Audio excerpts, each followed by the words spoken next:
Hi, friends. Tony DeWitt here, Missouri appellate attorney and a guy who likes to make the law make sense on YouTube. Here's what we're discussing today. So today, true confessions. I try very hard every day to be the kind of person that people like to work with. So when I go to the grocery store, I always tell somebody when they, for example, cut the meat in the deli, how much I appreciate it. What a great job they did. Thank you so much. I always try to make sure that I give lots of positive feedback because people who work in the service industry almost always hear all the negative feedback and they don't often get positive strokes. So I try to be a good finder. That's what Zig Ziglar calls it, being a good finder, being positive, telling people when they've done a good job, and sometimes when they haven't quite measured up, mildly rebuking them, usually with humor. And sometimes that works and sometimes it falls flat. I got to be honest, I am not a professional comedian. Yesterday, I went down to my eye doctor in Dothan, Alabama. Now, Dothan is about 2 hours from my house in Alabama, and it's about 2 hours from my house in Florida. So in either situation, I'm driving a long way to get to see my doctor down there. And I can hear some of you folks thinking, wait a minute, Auburn has a sufficient population and lots of doctors. Surely they have an ophthalmologist. Well, they have some ophthalmologists. I've dealt with two of them here. One of them I really liked. He retired. The other one I didn't much care for. He had a bit of an attitude problem.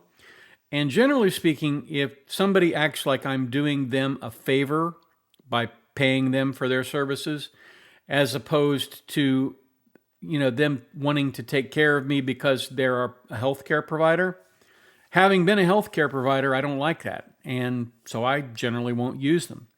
Suffice it to say, I haven't found anybody here in Auburn or Opelika, who is the kind of doctor that I would trust my eyesight with, because I've had bad experiences. Several years ago, my wife went down to see a retina specialist in Mobile, Alabama. Now, that retina specialist, she's a great gal. I love her to death. She's got a nice office. They're it's easy to get to, in that matters a lot. It's right off of I-65. And so we can make it down there in about 4 hours from Auburn and about 3 hours from Miramar Beach when we go there. But retinas are really important if you have diabetes. And my wife doesn't have diabetes. She had another issue, but she's how I initially got to Dr. Bargnano. And then Dr. Bargnano referred me to another doctor who shall remain nameless. The reason he shall remain nameless is because when he finally got around to replacing, or I should say, performing a cataract surgery on my left eye, he put in the wrong lens. And so pretty much everything looked blurry. You could make out the general shapes of things, but the completely great distance vision that I was supposed to have with this lens just didn't come off. And then after the surgery, I developed a herpetic infection of the eye. That's right, I got herpes in my eye. Now, I'd never had so much as a cold sore, and I certainly don't hang around with people who have weeping herpetic infections, and so I'm at a little bit of a loss for trying to explain how that happened in my eye after eye surgery, which is supposedly done in a sterile environment. So suffice it to say that even though they treated the eye infection it never actually goes away, because once you have it, you will always have it. So I'm on valcyclovir for the rest of my life for my eyes. And of course, if you were to meet somebody and tell them you're on valcyclovir and you tell them it's for their eyes, your eyes, they go, sure it is. But it is for my eyes. And so that whole experience really kind of soured me on that particular practice. A friend of ours had an experience with Dr. Heersink and spoke very highly of him. And Dr. Heersink is at Eye Center South. Eye Center South is this massive complex in Dothan. It's right off of Ross Clark Circle, and it is, in my opinion, really the best place to go for eye surgery in Alabama. Now, there's a Callahan group up in Birmingham, which has a very good reputation. But again, I wanted to go where somebody had seen this doctor and had been treated very well. And indeed, when I went down there, I immediately established a rapport with the doctor. He said he could fix my left eye and he could put a multifocal lens in my right eye, which the other doctor said he didn't think he could do. He didn't think he had the skill to do that. So when someone tells you who they are, you need to listen to them. And I listened to the first doctor, and now I had my first opportunity to work with Dr. Heyn. When the other doctor did the eye surgery on my left eye, he put in a stent, and a stent was designed to drain the excess fluid off of my eye so that I would not experience an increased pressure, which is glaucoma, and wind up losing my eyesight. But he didn't flush that. He didn't flush the stent when he put that in, and by the time I got to Dr. Heyn, I had significantly increased pressures. And Dr. Heyn said, no problem, we'll flush that out, everything will be fine. And indeed, for the better part of 2.5 years, it has been.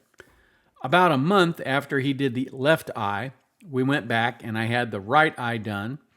And I have absolutely great distance vision in my right eye.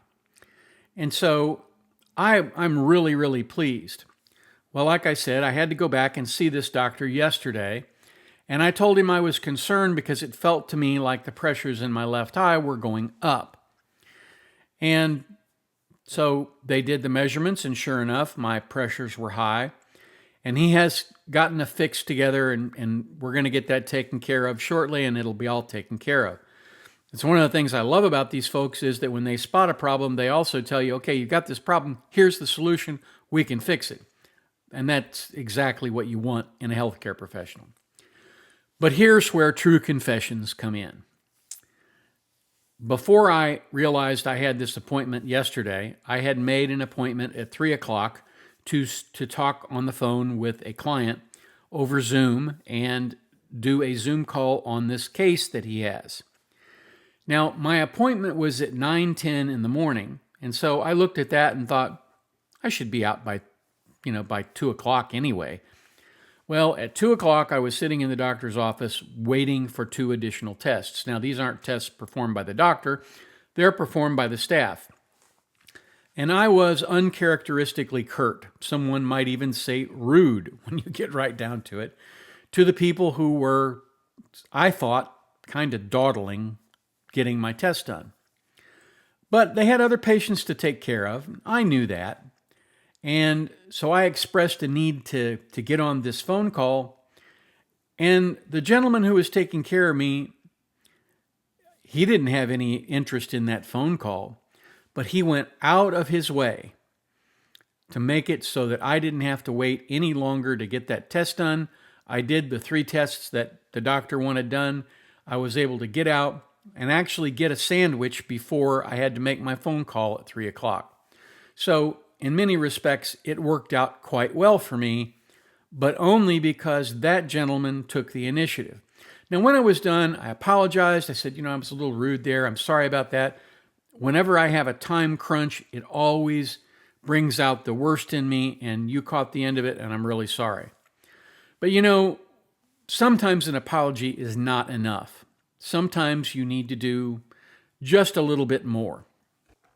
Now, ordinarily, when I go anywhere, I have my briefcase in the back of the car, or in this case, the truck, which is what I took down. And that is where I keep an extra copy of my book. And I do it because every now and then people do something nice for me, and I want to do something nice for them. Well, I didn't have a copy of my book yesterday. And you may be wondering, well, gee, why didn't you just slip the guy a $20 bill and tell him what a great job he did? Because I know better. When I was in healthcare, one of the things that was drilled into our brains from day one is you do not ever accept gratuities from someone, because it's against the rules. It is corrupting. It's a corrupting influence. And you can understand how that would be, right? If somebody like me had something he had to get to and had the cash to flash a little bit of cheese at somebody and get moved to the head of the line, well, then people who were waiting in line are going to be disadvantaged. It's not fair. People are supposed to take their turns, and what happens, happens. And so you are not allowed to accept gratuities, and so I don't embarrass people by making them tell me no. And I say I don't embarrass them because when I was a respiratory therapist, there was a gentleman who owned 2 square blocks of Manhattan. And he had an issue where I was performing a special procedure for him every other day. And the job called for me to take a wheelchair to the front lobby, pick him up in the wheelchair, pull him down to the pulmonary unit, do the procedure, take him back, and send him on his way. And every time I showed up with that wheelchair, he pulled a $100 bill out and waved it at me and said, "Here, take this. You shouldn't have to be doing this. This isn't in your job description." And I said, "Whatever I need to do to get you taken care of is in my job description, and that means this is in my job description." I never took that $100 bill. Now, I have to tell you, that was a tremendous influence because at the time, unlike today, $100 actually meant something. It would have been a huge boost to my income at that point in time when I was making $8.69 an hour. But I had the integrity not to do that. And eventually that gentleman passed away, and I felt like I had done my very best for him. So I am not going to offer somebody who works in healthcare a gratuity. But what I am going to do is I'm going to give him a copy of this book when I go back down for my procedure in a couple of days. And the reason I'm going to do that is because this is something that is unique to me, and it is a trifling cost. I think it costs me about $3 to get this book printed, and it's a much less for me if I buy it on Amazon than if somebody else buys it on Amazon. And so I wanted to make sure that I could give him something that not only reflected my appreciation, but also was personal for me and had, my thoughts and things in it. I think that's an important concept. And one of the reasons I'm telling you guys is that sometimes you need to hold yourself accountable. And if that means you have to experience a little bit of crow eating in front of your audience because you have not lived up to the standard that you set for yourself, so be it. That's what I'm going to do. And I hope you will forgive me for this long diatribe, but I felt like it was important. If you have the opportunity today, do something kind for someone. Again, doesn't have to be a big thing. I always try to look for somebody to hold the door for when I go into the grocery store. And I always try to tell the manager if somebody did good work for me, as I mentioned earlier. I always try to be that kind person that people look forward to helping. And if you do that, people will look forward to helping you. It's a win-win situation for everybody. If you have any questions or comments, or you want to chastise me further, and that's allowed because I screwed up, you can drop me a comment down below, or you can email me at the address above. Sometimes people have video requests. They want to have me make a video on a case or a video that they saw, something like that. If you do, send it to me at the address above, and then on the email, put this. Well, over here. Shoot. Over here. Here we go. Put it over here. Give me the put on there that says video request, and that will help me understand what it is. I get a large volume of emails every day, so that would really be something I would appreciate. Thank you so much for watching, and have a wonderful day. And then come back down here next time and catch me at the beach, and we'll talk about something else that you will really enjoy. I try very hard not to be like all those other YouTubers who open up every video by asking you to subscribe before you've even seen the content. But now that you've gone a few minutes into the content, if you find this interesting and helpful, please subscribe. I'd consider it a personal favor.